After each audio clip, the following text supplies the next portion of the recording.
الله الرحمن الرحيم إلا من تاب وآمن وعمل عملا صالحا فأولئك يبدل الله سيئاتهم حسنات وكان الله غفورا رحيما ومن تاب وعمل صالحا فإنه يتوب إلى الله متابا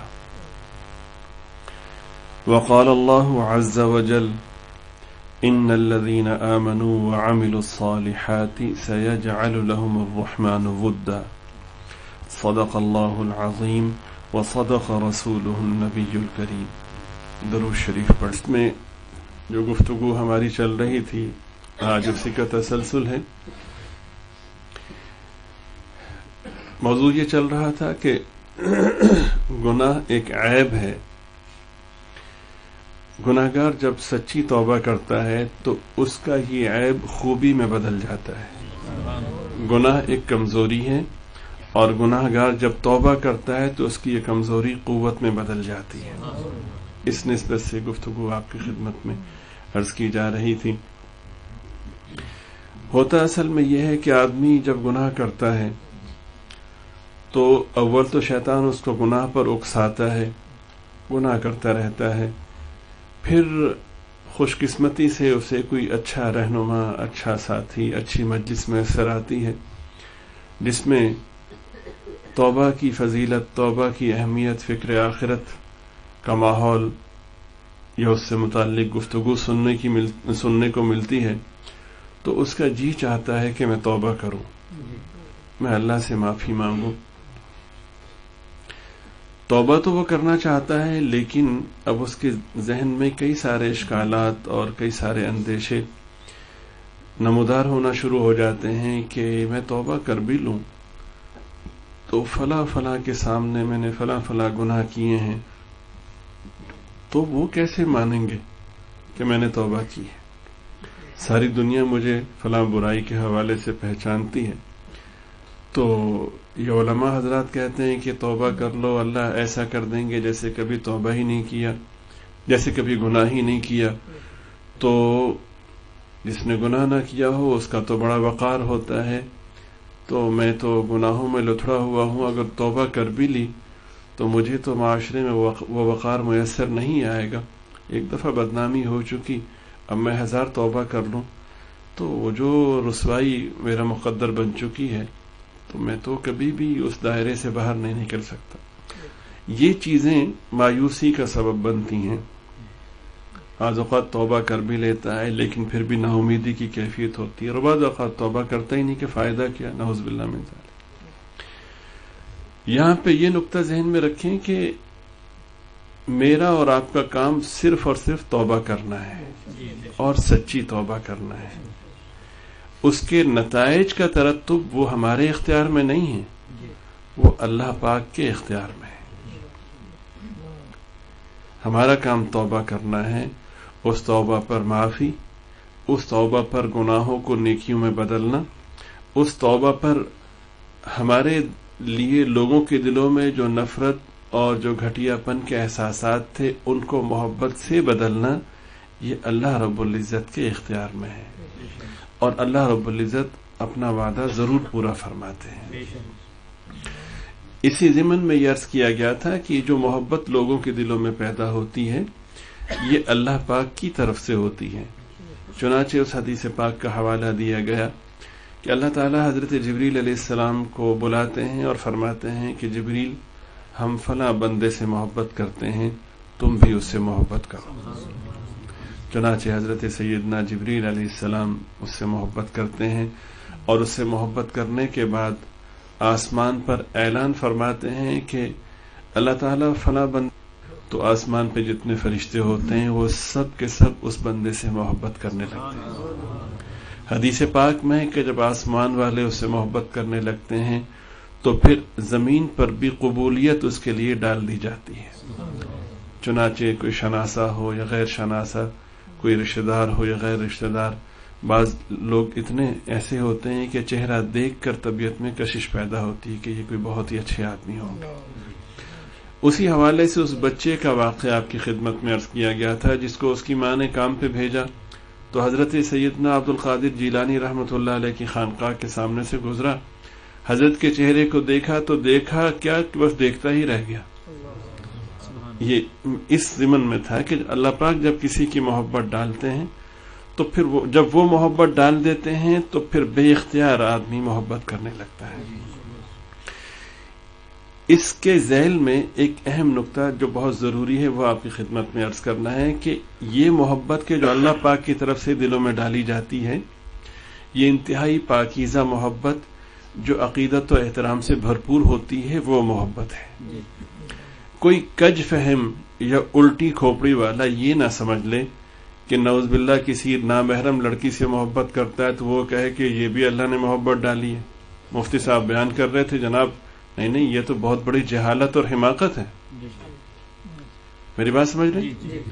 اچھی طرح میں سمجھ لیجئے، شریعت مطہرہ میں، دین اسلام میں، اسلامی تہذیب اور اسلامی معاشرے میں مرد اور عورت کی محبت کا ایک ہی تصور ہے، اس کے علاوہ کوئی اور تصور نہیں ہے کہ اجنبی مرد اور اجنبی عورت میں جو محبت کا تصور ہے وہ نکاح کے ذریعے سے ہے.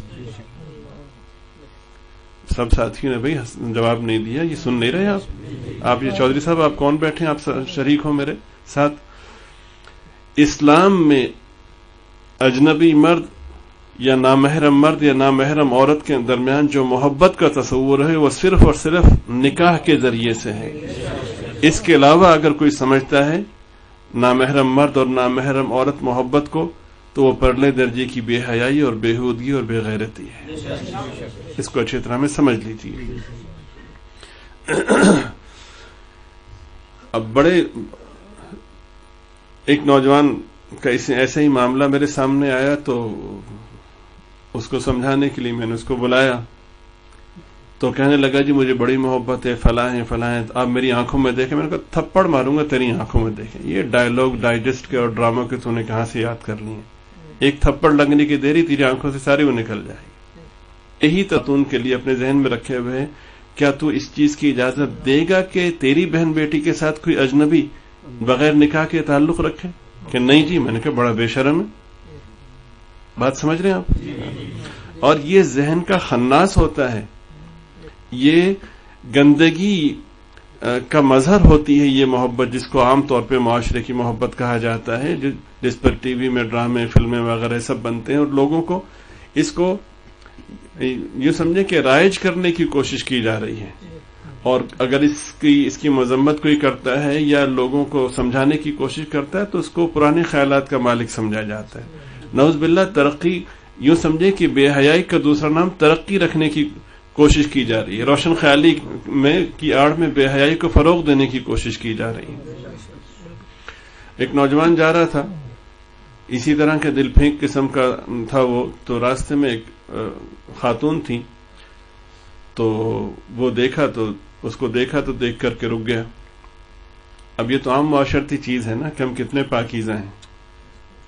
جب گزرتے ہیں تو اگر بہن بیٹیاں کھڑی ہیں تو ہم میں سے 100 آدمی گزر رہے ہیں تو ہر آدمی دیکھ کر کے کوشش کرے گا کہ نظر ڈال کر کے گزروں، جبکہ شریعت مطہرہ کا تقاضا یہ ہے کہ نظروں کو جھکائیں.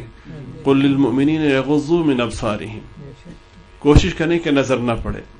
نظر پڑنے لگے تو وہ 3 تصورات جو میں نے آپ کی خدمت میں عرض کیے تھے کہ منکوحہ کے بغیر، منکوحہ کے علاوہ جتنی نامحرم خواتین ہیں ان کے لیے اسلام میں 3 تصور ہیں کہ اگر ان کے بارے میں تم سوچو یا تو ماں کے حوالے سے سوچو یا بہن کے حوالے سے یا بیٹی کے حوالے سے سوچو، اس کے علاوہ گنجائش نہیں ہے. ایسے ہی عرض کیا گیا تھا نا. تو کیا یہ مومن ہیں، یہ مسلمان ہیں، یہ مسلمان بھائی ہیں؟ کیا خواتین پہ جو نظر ڈالتے ہیں بہن کی حیثیت سے ڈالتے ہیں؟ یہ تعلیم یافتہ ہونا ہے؟ یہ روشن خیالی ہے؟ تو اس نے دیکھا کہ خوبصورت خاتون کھڑی ہے تو اس کو دیکھنے لگا کھڑے ہو کر. تو جب کچھ دیر گزری تو خاتون نے پوچھا کہ کیا دیکھتے ہو؟ میں کہا آپ بہت خوبصورت ہیں، مجھے آپ سے عشق ہو گیا، مجھے آپ سے پیار ہو گیا. کہ نہیں تم جھوٹ کہتے ہو. کہ نہیں بالکل مجھے عشق ہو گیا، میں آسمان کے تارے توڑ کے لا سکتا ہوں، تمہارے لیے جان دے سکتا ہوں، یہ کر سکتا ہوں، وہ کر سکتا ہوں. تھوڑی دیر اسی طرح باتیں وہ کرتا رہا تو خاتون بڑی سمجھدار تھی. اس نے کہا دیکھو تم ایک بات بتاؤں، نے کہا بتائیے. نے کہا میری بہن مجھ سے پیچھے آ رہی ہے, وہ عمر میں بھی 1 سال مجھ سے کم اور ہے بھی بڑی خوبصورت. تو اس نے پیچھے مڑ کے دیکھا, اس نے کھینچ کے تھپڑ مارا کہ محبت کا دعویٰ مجھ سے اور دیکھتے کسی اور کی طرف. یہ بے وقوف قسم کا آدمی, وہ اس نے بھی کسی خاتون کے ساتھ ایسے ہی انہی کیفیات کا اظہار کرنا شروع کیا. تو اس نے بہت سمجھایا, اس نے کہا نہیں مجھے تم سے سچی محبت ہے اور میں یہ کر دوں گا اور وہ کر دوں گا, فلاں ہے وغیرہ وغیرہ. تو اس نے کہا دیکھ لو تم سچ بولتے ہو؟ ہاں بالکل, میں قسم کھانے کو تیار ہوں, تیری قسم, تیری ماں کی قسم, اللہ کی قسم, تیرے سر کی قسم. بنی جو بےہودگی جتنی, حالانکہ قسم صرف اللہ ہی کی ہوتی ہے. یہ جاہلانہ رسومات ہیں, جاہلانہ یہ اصطلاحات ہیں, تیرے سر کی قسم وغیرہ وغیرہ, نعوذ باللہ من ذالک. تو اس خاتون نے کہا دیکھ لو. اس نے کہا جی بالکل فکر ہی نہ کرو, تم آزماؤ تو صحیح, میں ہر طرح کی قربانی دینے کو تیار ہوں. اس نے کہا اچھا تم ایسا کرنا کہ اگلے ہفتے تم آنا. ٹھیک ہے. وہ اگلے ہفتے وہ آیا, خاتون نے اپنے گھر بلایا. اس خاتون نے اپنے گھر بلانے سے پہلے 3 دن پہلے اس نے دست آور دوا لی, موشن والی دوا لی. اب اس کو موشن آنا شروع ہوئے, وہ جتنے بھی موشن آتے وہ سب جو ہے وہ ایک طرف وہ جمع کرتی گئی. وہ اب وہ 3 دن میں تو بالکل مرنے کے قریب ہو گئی. اس کے وہ یوں سمجھے کہ ہڈیوں کا ڈھانچہ ہو گئی اور وہ بالکل لچڑ گئی اور پیلا رنگ ہو گیا. تو جب وہ آیا وقت مقررہ پہ, اس نے دیکھا تو وہاں تو حالت ہی بدلی بھی تھی. تو اس نے صلی اللہ علیہ وسلم اس نے اس محبت یا اس کیفیت یا اس لگاؤ کا اظہار نہیں کیا. جانے لگا تو اس نے کہا کدھر جاتے ہو؟ لیکن نہیں یہ چنانچہ چونکہ وغیرہ کرنے لگا. اس نے کہا کیوں, تم تو بڑی دعویٰ کرتے تھے کہ بڑی محبت ہے.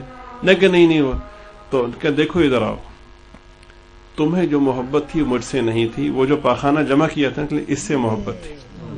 جب تک یہ میرے اندر تھا تمہیں محبت تھی, اب میرے اندر سے باہر نکل گیا تو تمہاری محبت, اس کا مطلب تمہیں اس پاخانے سے محبت ہے. حقیقت یہ ہے کہ نکاح سے ہٹ کے, اس پاکیزہ طریقے سے ہٹ کے, وہ پاکیزہ طریقہ کہ جو انبیاء علیہ السلام نے اختیار فرمایا.